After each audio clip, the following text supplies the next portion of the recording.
Salut les parents débrouillards, c'est le moment tant attendu où je vous dévoile le plan que j'ai concocté pour élaborer votre projet éducatif. Mais attention, je ne prétends pas être le maître du sujet.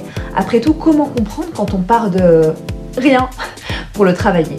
Les débrouillards en IEF, on se couche tard. Avant de plonger tête baissée, gardez en tête qu'il n'y a pas de règles strictes concernant la longueur de votre projet. Cependant, soyons logiques, quelques pages bien claires facilitent grandement la vie de ceux qui devront le lire en diagonale. Et soyons honnêtes, ils vont le faire.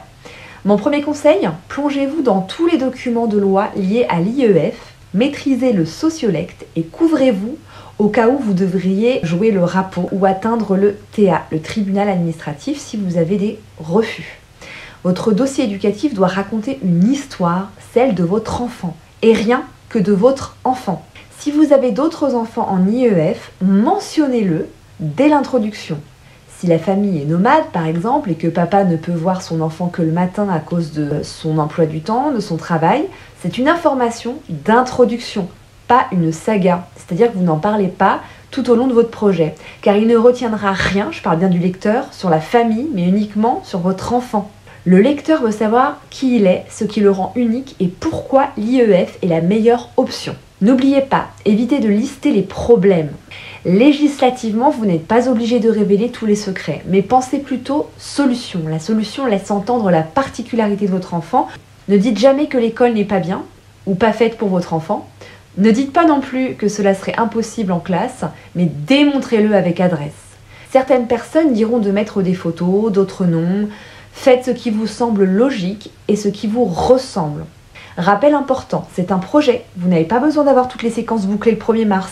L'idée est de comprendre ce que vous allez faire. Logiquement, voici un plan qui pourrait faire mouche. Tout d'abord, une introduction où vous expliquez vos motivations. Dans cette introduction-là, vous pouvez donc parler de la composition de votre famille, de qui se chargerait de l'instruction, aussi si ça découle d'une phobie scolaire ou autre. Donc le grand 1, ça serait votre enfant. Et on peut développer ça en 3 sous-parties par exemple, ou 4 ou 5. Petit a, par exemple, ses besoins spécifiques. Et vous allez lister ses besoins, ses particularités.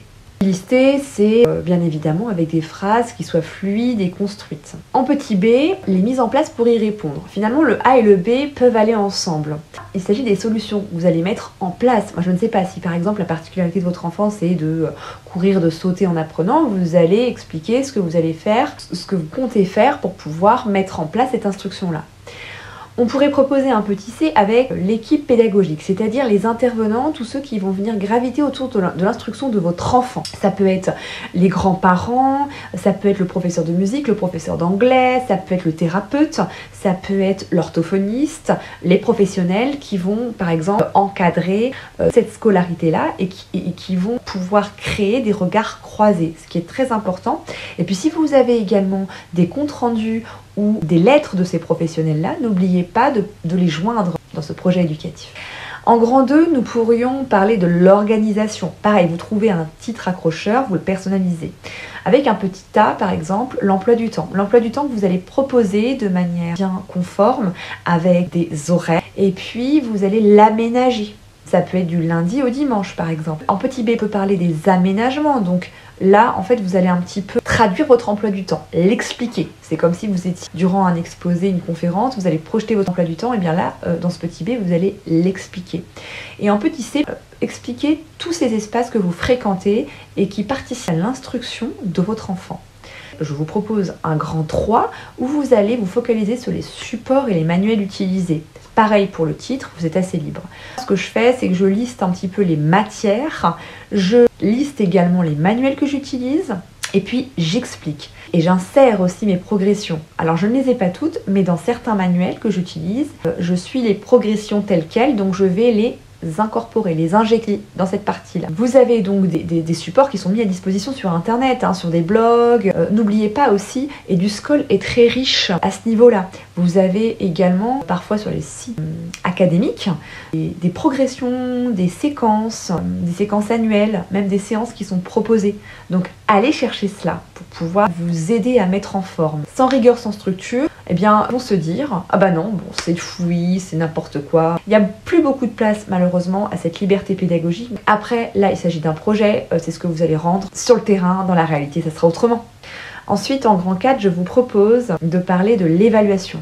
Oui, vous allez évaluer vos enfants. Alors non pas comme en classe, mais l'évaluation, c'est votre regard que vous allez porter face aux compétences qui vont être travaillées, réalisées par votre enfant. Et vous, à la fin, vous allez réussir à dire « Oui, il arrive à faire ça. Bon, on va retravailler cela. » Mais c'est bien, finalement, d'avoir un outil pour effectuer ça. Vous avez des outils également sur EduSchool. Vous parlez du socle commun.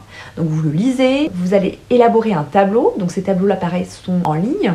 Vous allez remplir en fait ce tableau du socle commun pour expliquer ce que vous allez faire et les activités que vous allez mettre en place. Ce serait en petit B par exemple. Donc le petit A, ce serait donc ce socle commun que vous allez un petit peu développer, alors de manière assez succincte parce que sinon ça fera 150 pages, mais ensuite en petit B peut-être parler de comment vous allez évaluer. Vous avez des carnets de suivi, vous avez aussi la possibilité de proposer un journal de bord. C'est vrai que ce qui est intéressant, c'est de parler de manière positive. On parle de pédagogie positive.